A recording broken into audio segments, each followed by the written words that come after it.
What if I told you the Greeks believed one question from a dying soldier almost rewrote the laws of fate? On a nameless field under a sky that watched Troy and Thebes, a wounded hoplite bled into the dust. No prophecy, no divine parent, just a spear in his ribs. As his sight dimmed, he whispered, "Moira, are you justice or are you habit?"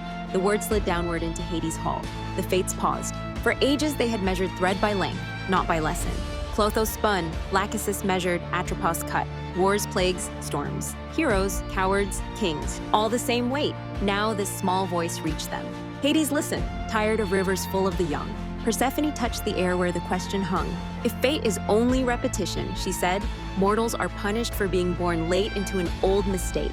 She lifted 3 threads. Achilles, Odysseus, a farmer. Each had suffered. Each had caused suffering. What if we measured not just how much they lived, but how much they learned?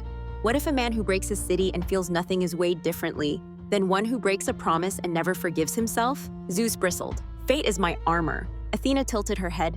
They already do whenever they call you unjust. On the battlefield, the dying hoplite coughed blood and laughed once. I have killed men whose names I never knew, he told the empty air. If this is just pattern, say so. If it is judgment, show me the scale. Below the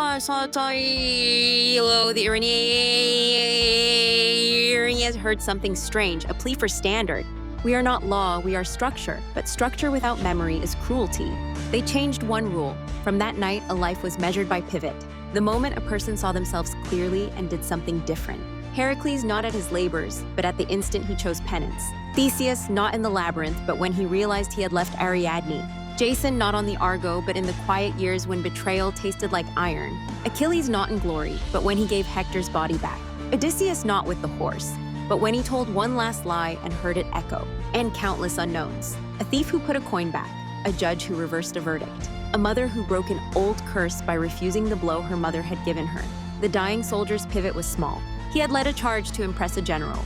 Now, gasping, he reached for his friend's ankle. "Tell my son," he said, "that the bravest man is the one who stops when the crowd screams for more blood."